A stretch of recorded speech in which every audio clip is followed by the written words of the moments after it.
जय हिंद दोस्तों। आज हम इस वीडियो में क्लास 6 के ज्योग्राफी चैप्टर 3 को देखेंगे। हमारा जो अर्थ है वो दो तरह से मोशन करता रहता है। वो 24 घंटे और 7 दिन मोशन करता रहता है। उसमें से एक है रोटेशन।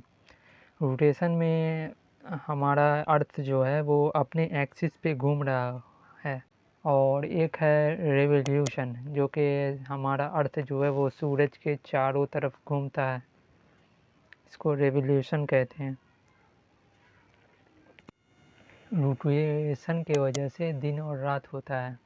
जैसा कोई कि हम जानते हैं कि हमारा जो अर्थ है वो एक स्फीयर टाइप है, स्फीयर है एक तरह का।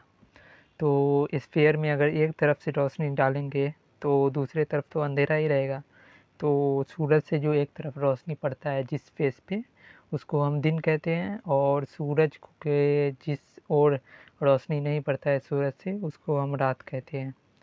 और दिन और रात को जो एक सर्किल बांटता है, उस सर्किल को सर्किल ऑफ इल्यूमिनेशन कहते हैं। हमारा जो अर्थ है वो नॉर्थ साइड से टिल्ट हुआ है। इसका मतलब अगर हम अर्थ को एक डंडा मान लें तो उसकी दूरी प्लेन से जिससे पे ऑर्बिट कर रहा है, ये हमारा अर्थ जिस ऑर्बिट पे घूम रहा है, उसको बीच की अगर दूरी को हम देखें तो वो 66.5 डिग्री होगा। उसके बीच का कोण, उसके बीच का एंगल 66.5 डिग्री होगा। इसको हम एक्सिस कहते हैं। मीन्स हमारा जो एक्सिस है वो 66.5 डिग्री झुका हुआ है प्लेन के इससे जो ऑर्बिट हो रहा है। और अगर हम प्लेन पे से एक वर्टिकल लाइन ले तो वो एक्सिस से 23.5 डिग्री कोण बनाएगा, एंगल बनाएगा।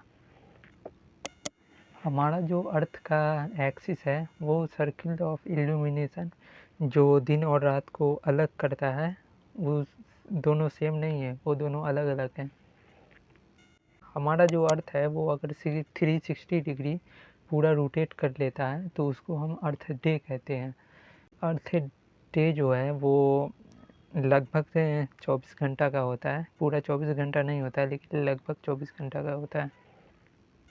हमारा जो अर्थ है वो एक रेवोल्यूशन यानी एक बार सूरज का चक्कर 365 दिन और 6 घंटा में लगाता है।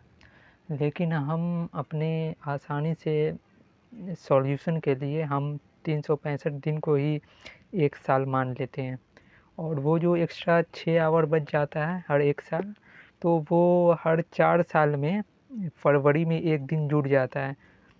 तो वो कभी आप 4 साल में देखिएगा तो वो 29 डेज़ का रहता है दिन, और वैसे नॉर्मली वो 28 दिन का ही फरवरी रहता है। तो वो जो एक दिन एक्स्ट्रा आ जाता है वो 4 साल का जोड़ जोड़ के आ जाता है। यानी 4 साल में, 1 साल में 6 घंटा, 2 साल में 12 घंटा, 3 साल में 18 घंटा, और 4 साल में 24 घंटा हो जाता है। तो एक दिन हो गया, वो जुड़ जाता है एक दिन। हमारा जो अर्थ है वो 21 जून को सन के तरफ टिल्ट हो जाता है। तो इसका मतलब जहाँ टिल्ट वाले एरिया पे यानी नॉर्थ पोल पे ज़्यादा रोशनी मिलेगा और ज़्यादा हीट मिलेगा, इस वजह से वो गर्म हो जाता है। इस वजह से वो नॉर्मली गर्म रहता है उस दिनों में। तो उन दिनों में उसको वहाँ गर्मी मिल रहा होता है उस एरिया को, तो समर होता है वहाँ। और यही 21 जून को ही सबसे बड़ा दिन होता है नॉर्थन हेमिस्फीयर पे, और सबसे छोटा रात होता है। नॉर्थन हेमिस्फीयर पे लगातार 6 महीने तक दिन रहता है। इसी का ठीक उल्टा इसी समय पे साउथ पोल में ठंडी रहती है, और वहाँ रात लंबी होती है और दिन छोटी होती है। तो वहाँ का अगर सबसे छोटा दिन देखा जाए तो वो 21 जून को होता है, और उसी दिन सबसे बड़ा रात होता है साउथर्न हेमिस्फीयर पे।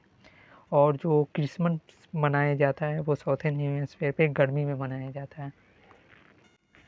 अर्थ के इसी पोजीशन को समर सॉल्स्टिस कहते हैं। इसी तरह से 22 दिसंबर को नॉर्थर्न हेमिस्फीयर पे सबसे ज़्यादा लंबी रात होती है और सबसे छोटा दिन होता है। इन दिनों को सूरज तो साउथर्न हेमिस्फीयर की तरफ से टिल्ट हो चुका है, तो इस वजह से नॉर्थर्न हेमिस्फीयर पे ठंडी रहती है और साउथर्न हेमिस्फीयर पे गर्मी रहती है। साउथर्न हेमिस्फीयर पे इस समय सबसे बड़ा दिन होता है 22 दिसंबर को और सबसे छोटा रात होता है। अब अगर हम इक्विनॉक्स की बात करें तो ये अर्थ का वो पोजीशन है जिसमें सूरज का रोशनी अर्थ के पूरे सरफेस पे एक जैसा पड़ रहा होता है। इसमें कोई भी पोल किसी तरह से सूरज की तरफ टिल्ट नहीं होता है। इसमें एक जैसा पूरे सरफेस पे हीट और रोशनी मिल रहा होता है। ये साल में 2 बार होता है, एक 21 मार्च को और एक 23 सितंबर को। 23 सितंबर को नॉर्थर्न पोल पे आपको ऑटम मिलेगा और साउथर्न पोल पे आपको स्प्रिंग मिलेगा और 21 मार्च में आपको नॉर्थर्न पोल पे स्प्रिंग मिलेगा और साउथर्न पोल पे आपको ऑटम मिलेगा।